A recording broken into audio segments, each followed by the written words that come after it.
Hello friends, I hope you all are fine. Welcome back to my channel. ये lecture 2 है हमारे BSA series का। तो बिना टाइम वेस्ट करे शुरू करते हैं। इसमें भी हमने डेफिनेशंस कवर करी है जो हमारी लास्ट वीडियो में थी, उसके आगे ही कंटिन्यू किया है। तो प्लीज अपना बेयरक लेकर बैठना। तो पहले पे आ जाओ।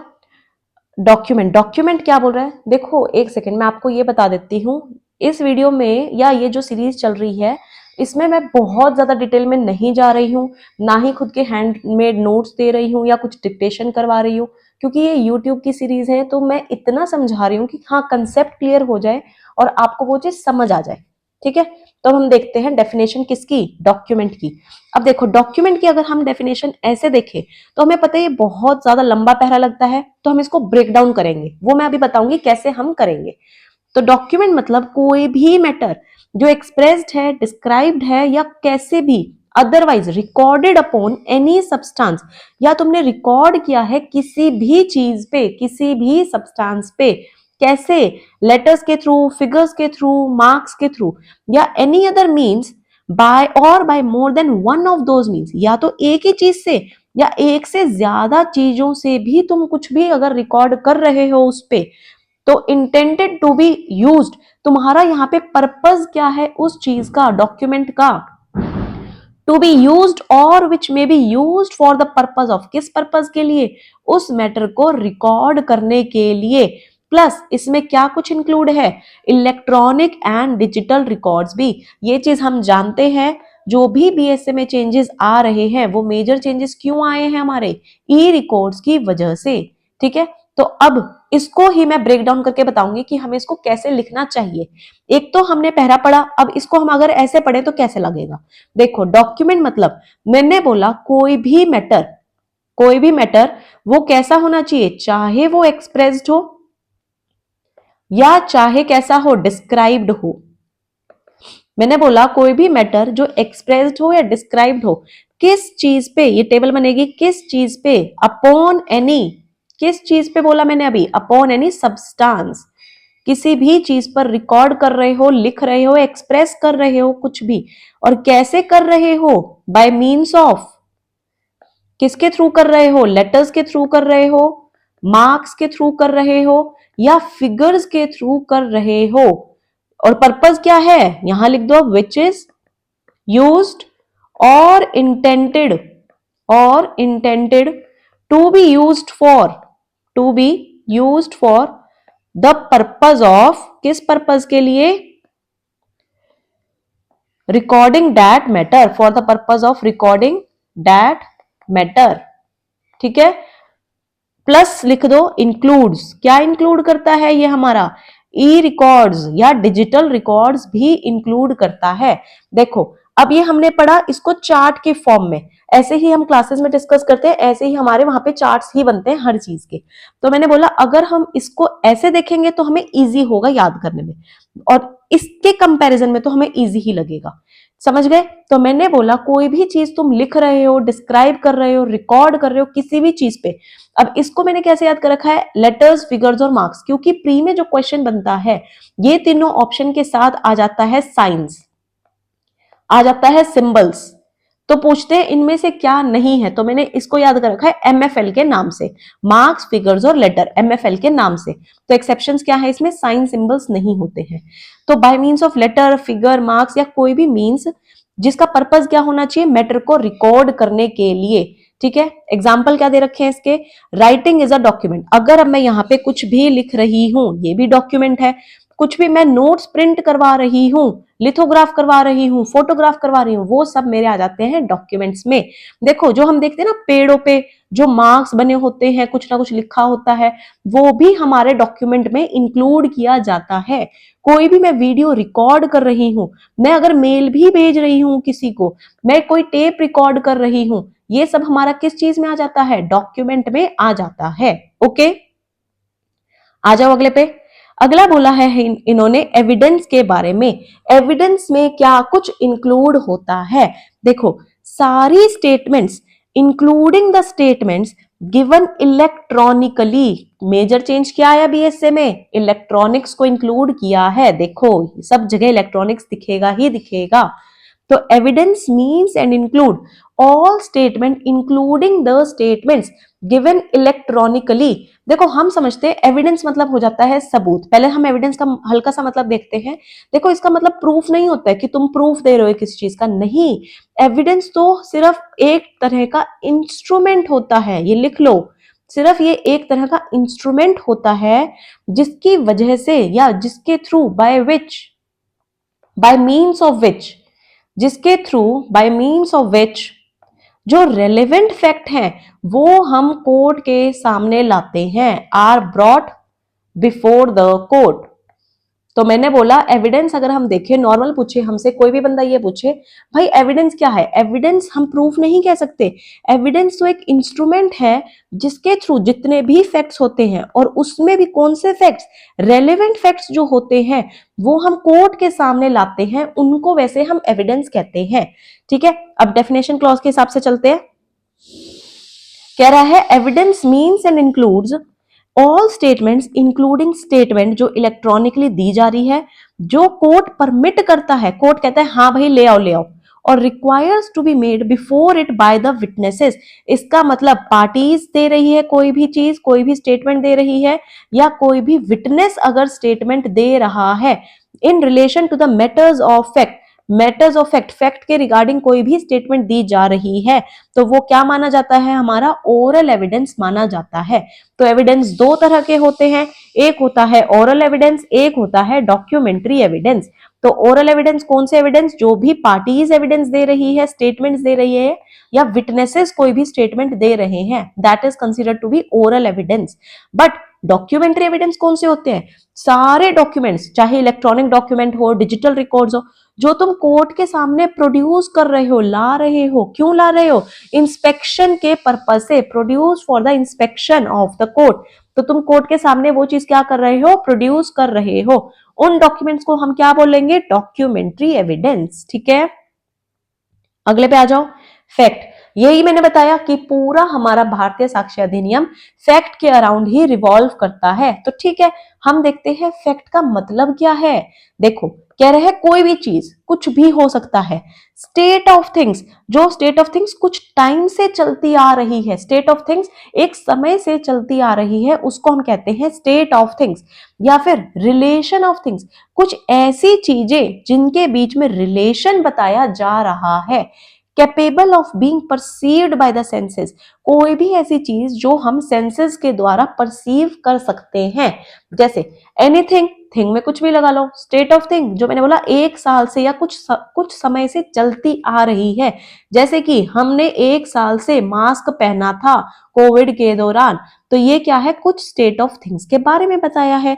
रिलेशन ऑफ थिंग्स, मैंने बोला मेरा आधार कार्ड जो मेरी आइडेंटिटी को एस्टैब्लिश करता है, तो ये भी रिलेशन ऑफ थिंग्स में आ गया।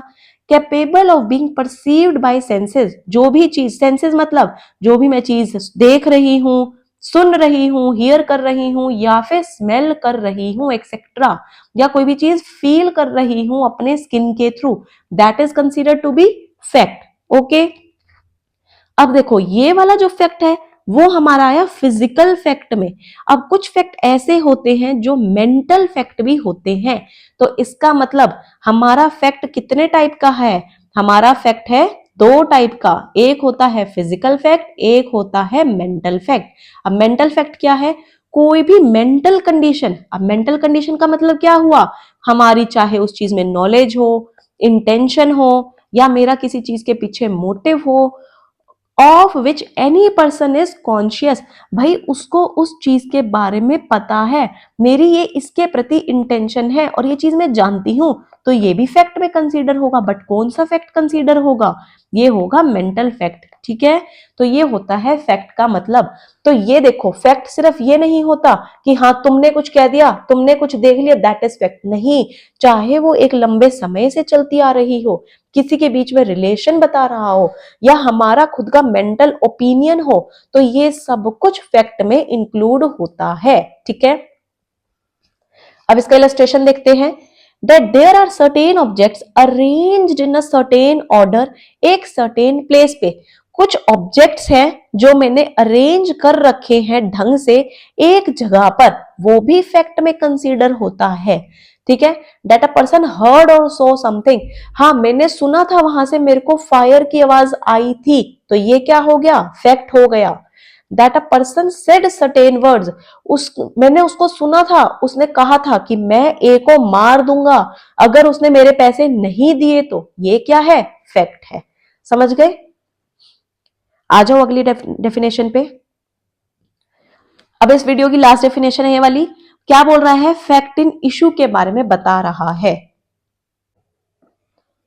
इसका मतलब means and includes any fact from which either by itself, पहले इसकी सिर्फ डेफिनेशन पे ध्यान दो, मीन्स एंड इंक्लूड्स कोई भी फैक्ट या तो वो खुद से या दूसरे फैक्ट्स के कनेक्शन में उसकी एग्जिस्टेंस या नॉन एग्जिस्टेंस, नेचर है, एक्सटेंट है, किसी भी राइट का, लाइबिलिटी का, डिसेबिलिटी का एजर्ट करी जा रही है या डिनाई करी जा रही है।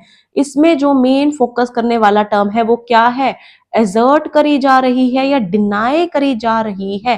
क्या चीज, कोई भी किसी भी एग्जिस्टेंस के बारे में, उसकी नॉन एग्जिस्टेंस, कैसा उसका नेचर है, उसका कैसा एक्सटेंट है, इस सब के बारे में that is considered to be fact in issue. अभी बताऊंगी इसको डिटेल में, एक्सप्लेनेशन देखते हैं। Whenever under the provisions of the law for the time being in force relating to civil procedure, any court records an issue of fact, कोई भी court जब fact, issue of fact record करता है, तो कोई भी चीज तुम असर्ट कर रहे हो, डिनाई कर रहे हो, उसके आंसर में वो क्या हो जाता है, फैक्ट इन इशू हो जाता है। इसका मतलब देखो, अगर मैं सिंपल लैंग्वेज में बोलूं फैक्ट इन इशू के बारे में, देखो अभी हमने फैक्ट बताया क्या होता है, वो बताया कि फिजिकल फैक्ट होता है और मेंटल फैक्ट होता है।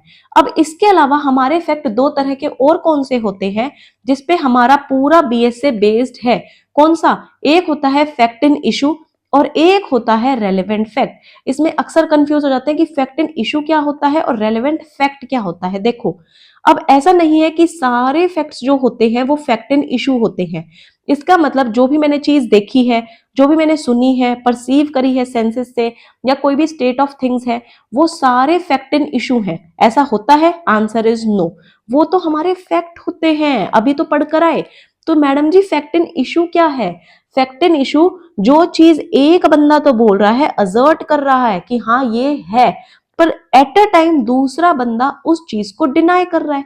ए, इसका मतलब ए जो है वो तो बोल रहा है ये एग्जिस्ट करता है, पर बी कह रहा है ऐसा पॉसिबल ही नहीं है, ये तो हो ही नहीं सकता।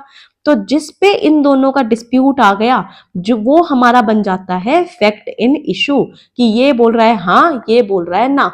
ठीक है, कोर्ट कह रहा है बना दो इसको फैक्ट इन इशू। अब रेलेवेंट फैक्ट क्या है, फैक्ट इन इशू को प्रूव करने के लिए जितने भी और फैक्ट्स लगते हैं, हमारे यूज होते हैं, उनको हम रेलेवेंट फैक्ट्स बोलते हैं। इसका मतलब सपोज फैक्ट इन इशू है कि इस बंदे की डेथ हुई, तेरी जो है इंटेंशन थी, कौन बोल रहा है, ए बोल रहा है कि ये फैक्ट इन इशू है जी, उसकी डेथ हुई क्योंकि उसकी इंटेंशन थी मारने की। पर बी क्या बोल रहा है उसी टाइम, भाई मेरी कोई इंटेंशन नहीं थी, वो तो गलती से मर गया था मेरे से। तो फैक्ट इन इशू क्या बन गया, यहाँ पे डेथ हुई है और इंटेंशन जो है उसका फैक्ट इन इशू बन गया।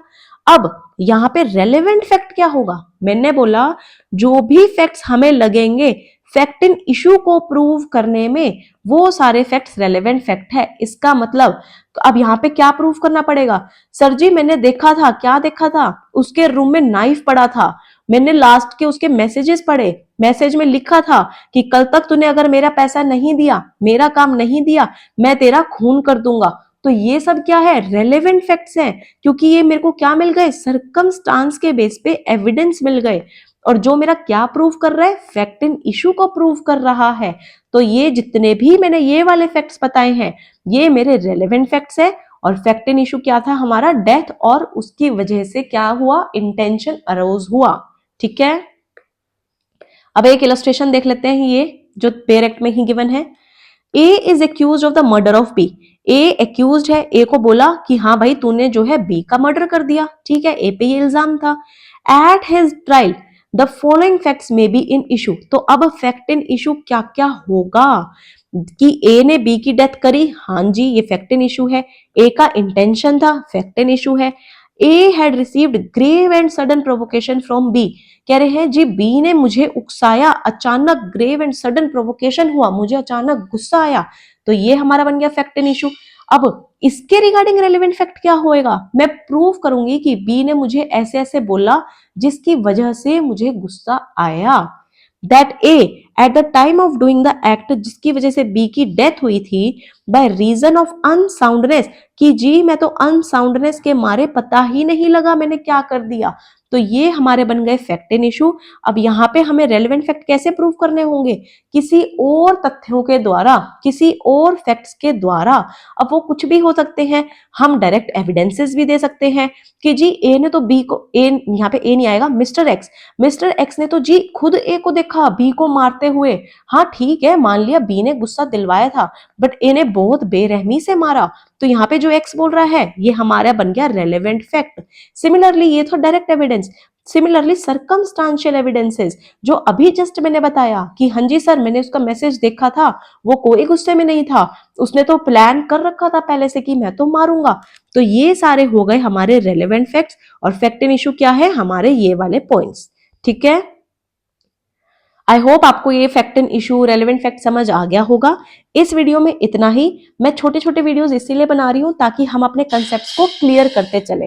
ठीक है, मिलते हैं अपनी नेक्स्ट वीडियो में। Thank you for watching.